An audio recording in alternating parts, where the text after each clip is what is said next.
Le docteur Franklin Nyamsi Cameroun fait une sortie fracassante pour répondre aux critiques gabonaises suite à sa prise de position sur l'affaire de l'interdiction de certains métiers aux étrangers vivant au Gabon. Suivez la vidéo, surtout n'oubliez pas d'aimer, de partager et laisser votre avis en commentaire. On se retrouve juste après.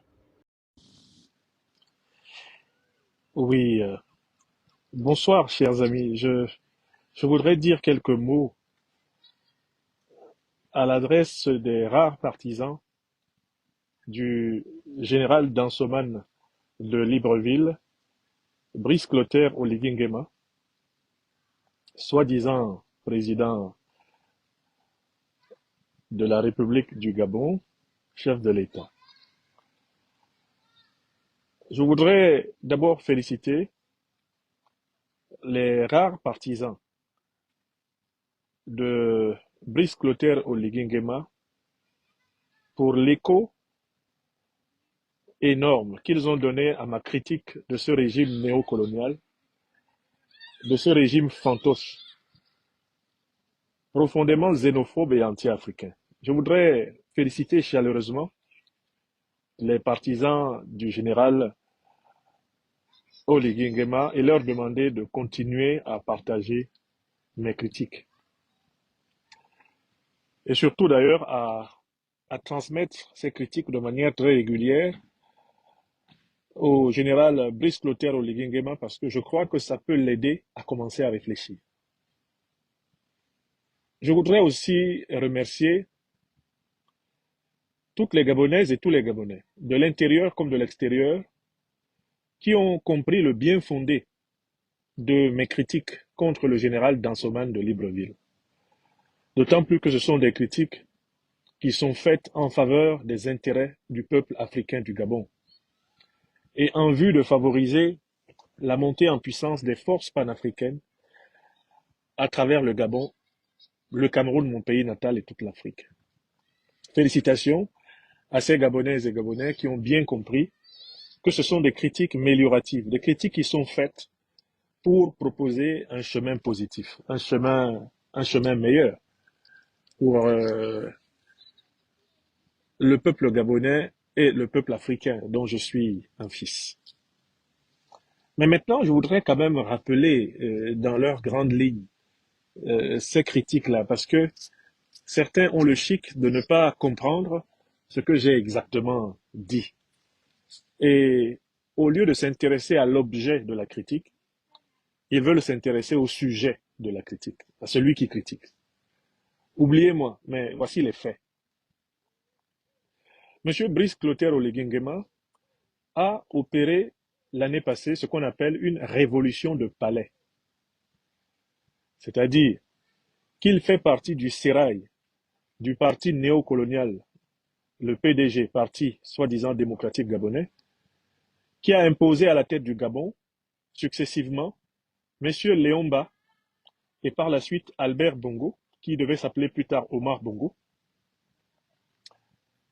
Et après Omar Bongo, le fils d'Omar Bongo, le patron de Brice Clotaire Oligui Nguema, Ali Bongo Ondimba, toute la lignée des chefs d'État que le Gabon a connus depuis 1960 a été entièrement imposée par le colonialisme et le néocolonialisme français. Ils n'ont pas été librement choisis par les Gabonaises et les Gabonais. Ça, c'est le premier point. Le Gabon n'est pas sorti de l'emprise du néocolonialisme français. Ma tête peut ne pas vous plaire. Ma barbe grisonnante, ma casquette ou mes lunettes peuvent vous choquer. Mais cela ne change pas le constat. C'est un constat factuel. C'est un constat phénoménologique. C'est un constat incontestable. C'est la France de De Gaulle et Focard qui a imposé Léomba. Quand les révolutionnaires panafricanistes gabonais ont voulu redresser le tir, c'est la France coloniale et néocoloniale qui a combattu pour sauver le régime de Léomba et le restaurer au pouvoir. Deuxièmement, c'est aussi en France que la passation de service entre Léomba, serviteur du colonialisme, du néocolonialisme français, et Albert Bongo, c'est comme ça qu'il s'appelait avant sa conversion à l'islam, à partir de laquelle il devait s'appeler Omar Bongo. C'est en France, ici à Paris, que la passation de service entre Léomba, qui était en train de mourir d'un cancer, et Albert, qui devait devenir Omar Bongo, a eu lieu. Quand Omar Bongo est décédé, tout le monde a vu son fils braquer, son fils Ali Bongo braquer le pouvoir, frauder successivement les élections, jusqu'à la dernière fraude électorale où il a été battu à plate couture par le professeur Ondo Ossa. Et pour empêcher que le pouvoir aille vers quelqu'un qui avait été choisi par le peuple gabonais, le néocolonialisme français a suscité le général Dansoman de Libreville, Brice Clotaire Oligui Nguema, pour truander la victoire du peuple gabonais, incarné dans le candidat Ondo Ossa, et en même temps assurer la continuité du régime néocolonial, qui avait été incarné par Léomba, Omar Bongo et Ali Bongo. Ça, c'est un fait que les Gabonaises et les Gabonais qui ne sont pas d'accord avec moi ne peuvent pas contester. Maintenant, deuxième chose, pourquoi je l'ai appelé le général Dansoman de Libreville? Parce que le seul fait par lequel le général Brice Clotaire Oligui Nguema s'est fait remarquer au Gabon, c'est le fait qu'il danse à tout bout de champ. Mais pourquoi danse-t-il à tout bout de champ? Pourquoi est-il un obsédé de la danse spectaculaire? Mais parce qu'en fait, c'est sa seule façon d'exister, puisqu'il n'a pas été régulièrement élu. Il a organisé une pour-élection. Il a éliminé les principaux candidats de l'opposition, notamment celui qui avait battu Ali Bongo aux élections. Il l'a éliminé. Et il a organisé un machin qu'il appelle élection. Pour qu'il existe donc, il a besoin de faire quelque chose. Comme sauter en parachute pour arriver au stade pendant la campagne électorale, il a besoin de faire quelque chose comme danser tout le temps, à tous les rythmes, s'endiabler, pour essayer d'occuper un espace qui n'est pas son espace légitime. Ça, c'est la deuxième vérité. Qu'il soit dansoman, il n'y a aucun doute, c'est ce qu'il est. J'ai dit une troisième vérité sur Oligui Nguema. J'ai dit que c'était un chef d'État qui, en raison de son inconsistance du point de vue de la légitimité, ne pouvait pas être comparé aux putschistes révolutionnaires ouest-africains. Le général d'armée Assimi Goïta, à la tête de la République du Mali, le capitaine Ibrahim Traoré à la tête du Burkina Faso, le général d'armée Abdourahmane Tiani à la tête du Niger, ne sont pas comparables à Brice Clotaire Oligui Nguema. Parce que eux, ils ont perpétré des coups d'État révolutionnaires, c'est-à-dire en faveur des intérêts populaires et dans une perspective panafricaniste. Il y a deux sortes de coups d'État. Il y a les coups d'État néocolonialistes, qu'on appelle encore des révolutions de palais ou des coups d'État réactionnaires. C'est ce que Oligui Nguema a fait à Libreville et c'est ce que Mamadi Doumbouya a fait en Guinée-Conakry. Et il y a les coups d'État révolutionnaires, ceux qui sont faits pour épouser les aspirations profondes du peuple et faire avancer le processus d'émancipation du peuple africain. Ça, c'est ce qu'ont fait les dirigeants de l'AES. Voilà pourquoi on ne peut pas comparer un putschiste néocolonialiste adoubé par le néocolonialisme français, l'impérialisme occidental, Oligui Nguema, avec des dirigeants révolutionnaires ouest-africains qui marchent dans les pas des plus grands Africains de l'histoire. Ça, c'est la troisième vérité. Que cela vous plaise ou pas. D'accord? Maintenant, quatrième vérité. Oligui Nguema, conscient de son illégitimité, conscient de son déficit de légitimité et de son incapacité à libérer le Gabon du colonialisme, du néocolonialisme français et occidental, il a décidé d'explorer une fibre que beaucoup de chefs d'État fantoches à travers l'histoire ont toujours utilisée. C'est la fibre de la xénophobie contre les Africains. Les Gabonaises et les Gabonais n'expliqueront jamais comment un Africain, un chef d'État africain, peut faire payer presque 1 million de francs CFA de cartes de séjour à des citoyens africains qui vivent dans son pays, alors qu'il fait payer à peine 150 euros, à peine 100 000 ou 150 000 francs CFA aux citoyens européens qui vivent sur son sol. Et il n'y a aucune justification possible à une telle politique, si ce n'est l'envie de flatter les bas instincts de son peuple afin de faire oublier son illégitimité structurelle. Ça, c'est la quatrième vérité que j'ai dite sur les Guinguinéo. Vous montez, vous descendez, c'est vrai. Que ma tête vous plaise ou vous déplaise, c'est vrai. Et je dis une cinquième vérité. La révolution gabonaise est bloquée. La lutte du peuple gabonais pour accéder à sa véritable souveraineté, à sa véritable indépendance, pour le moment, elle est suspendue parce qu'elle a été détournée par ce général Dansoman, avec le soutien de ses maîtres néocoloniaux français, qui l'ont présenté dans leur presse de la France-Afrique comme un putschiste bontain.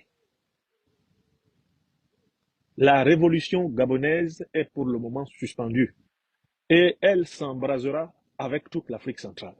Bon, voilà la vérité. Prenez ça, allez donner au général Dansoman de Libreville, Brice Clotaire Oligui-Nguema. Dites-lui que les analystes politiques sérieux ne prennent pas au sérieux un pouvoir superficiel. Il est incapable de remettre en cause la capture de l'économie gabonaise depuis 1960 par les multinationales françaises et occidentales. Il est incapable de remettre en cause la pauvreté crasse dans laquelle un peuple d'à peine 2,5 millions habitants est encore maintenu, parce qu'il a été incapable, lui comme ses prédécesseurs, d'engager les décisions qui vont permettre l'industrialisation réelle du pays. Il est incapable. Il est incapable de faire participer le Gabon à la plus grande bataille du continent africain aujourd'hui, la bataille de la souveraineté.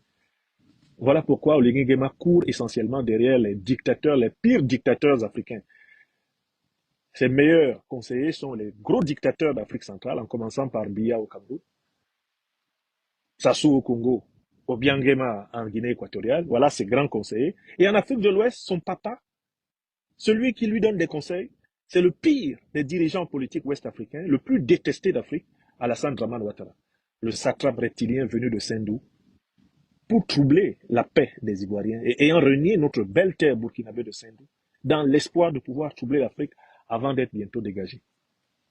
Donc, dites à M. Oligui Nguema que là où ma critique l'a situé, là, dans le domaine de définition mathématico-politique où je l'ai situé, il ne peut pas sortir de là sans avoir été clairement reconnu comme une imposture incarnée, un ennemi du peuple africain. Et en ce sens, il doit être combattu comme tel. Voilà tout ce que j'ai dit.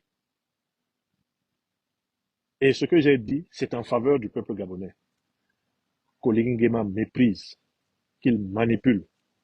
Le peuple gabonais, qu'Oligui Nguema va enfoncer dans la misère, entretenir dans la misère, parce que de toute façon, le pouvoir lui est tombé dessus comme un accident. Le pouvoir lui est tombé dessus comme les mangues tombent en saison sèche, en saison pluvieuse, par grand vent en Afrique centrale. Oligui Nguema est exactement ce qu'on appelle un parvenu politique. Un parvenu politique. Vous avez compris? C'est ce qu'il est. Alors, merci aux partisans de Brice Clotaire Oligui Nguema de partager cette vidéo. Je leur demande de parler de cette vidéo pendant 3 mois. Tous les partisans de Brice Clotaire Oligui Nguema, vous devez commenter cette vidéo pendant 3 mois. C'est un devoir que le professeur de l'Afrique des libertés vous donne. C'est un ordre. Je veux les commentaires.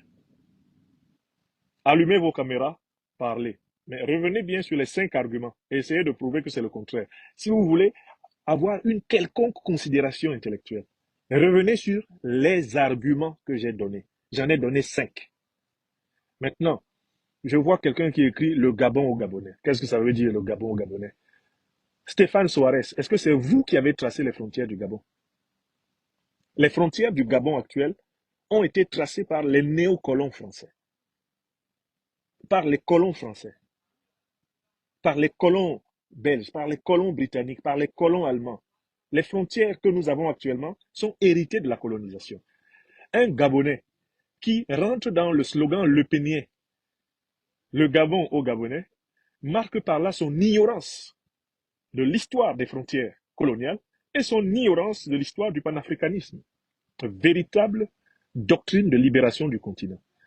Il faut que les Gabonaises et les Gabonais apprennent à se regarder tous comme des Africains. Quelles que soient les frontières dans lesquelles nous sommes nés, nous sommes le même peuple africain. Étudiez sérieusement Cheikh Anta Diop. étudiez sérieusement Théophile Obenga. Étudiez sérieusement un savant gabonais que vous avez, qui d'ailleurs fait preuve d'une certaine écoute et d'une certaine complaisance envers le pouvoir Oligui Nguema, mais qui n'est pas lu par les oliguistes. Étudiez les travaux du professeur Grégoire Biyogo, qui est l'un des plus grands théoriciens du panafricanisme intégral.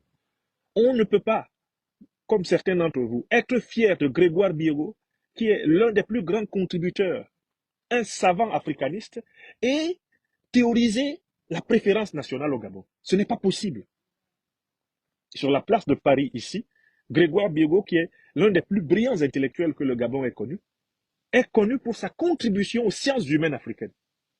Vous ne pouvez pas vous revendiquer de Grégoire Biyogo, vous ne pouvez pas vous revendiquer de Pierre Claver à Kendenge, vous ne pouvez pas vous revendiquer des grands Gabonais de l'histoire, vous ne pouvez pas vous revendiquer des grands Gabonais de l'histoire qui étaient aussi et qui sont aussi des grands Africains de l'histoire, et vous tenir devant les gens et parler du Gabon aux Gabonais. Qu'est-ce que ça veut dire le Gabon aux Gabonais? Combien êtes-vous? D'abord, pour prétendre que vous pouvez même aujourd'hui faire face au défi de la transformation réelle de ce pays. Il faut qu'au Cameroun, au Gabon, au Congo, partout, la conscience panafricaine prime.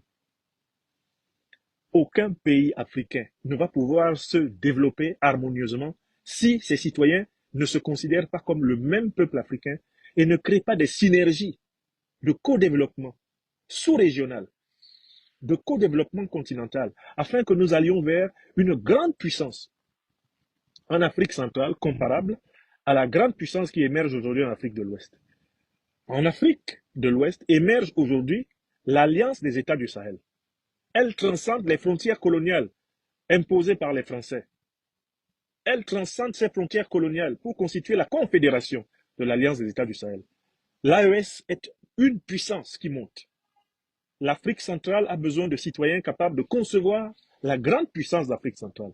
L'Alliance des peuples d'Afrique centrale, APAC. C'est à ce niveau qu'on attend l'intelligence, l'intelligentsia africaine en général, l'intelligentsia d'Afrique centrale en particulier, l'intelligentsia gabonaise.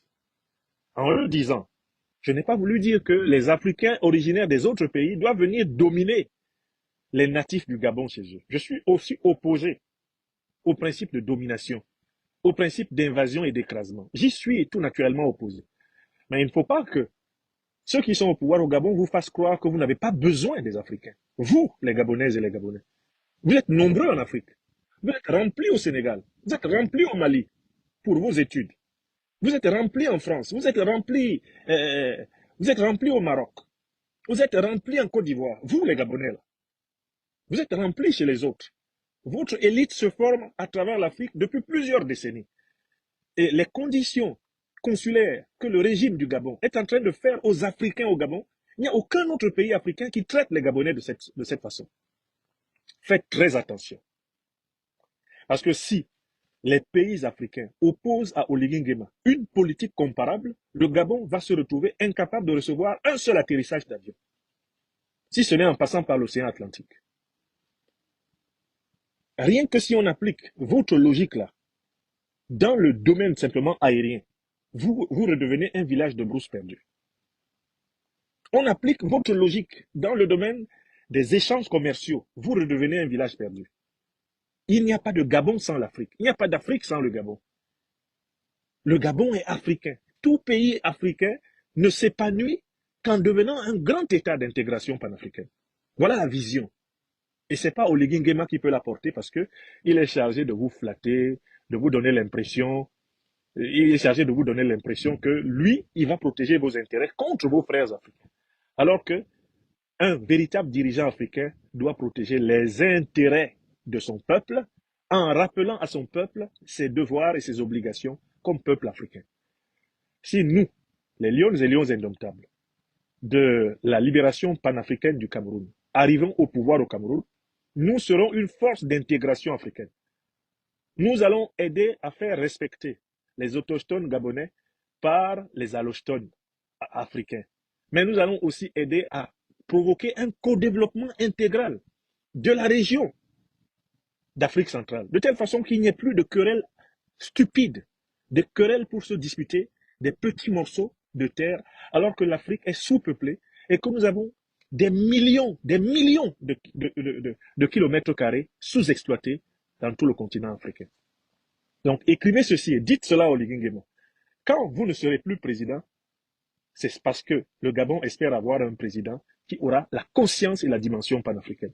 Pas un petit esprit qui entretient le chauvinisme, qui entretient la xénophobie pour essayer de se donner du contenu, parce qu'il sait qu'il n'a pas porté la révolution de son peuple et surtout qu'il n'a pas été régulièrement installé au pouvoir. Bon, voilà les petites vérités que je voulais rappeler aux uns aux autres. J'ordonne donc aux partisans de M. Brice Clotaire Oligui Nguema, je leur ordonne de partager ce direct. Je leur ordonne je leur ordonne de commenter. Je demande à tous ceux qui m'ont insulté la semaine prochaine, la semaine passée, de m'insulter cette semaine aussi et pendant 3 mois. Mais pourtant, cette vidéo que vous voyez là, elle survivra à toutes vos insultes.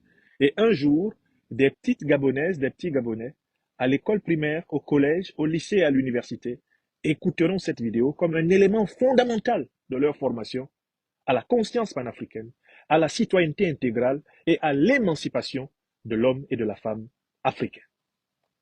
Que Dieu bénisse le peuple gabonais, que Dieu bénisse les Gabonaises et les Gabonais conscients de leur identité africaine et de leur responsabilité dans l'intégration et l'unité africaine. À bas les régimes fantoches, les dictatures néocolonisées, à bas les valets de la France-Afrique, à bas les manipulateurs de la xénophobie. Vive l'Afrique souveraine, vive l'Afrique éternelle.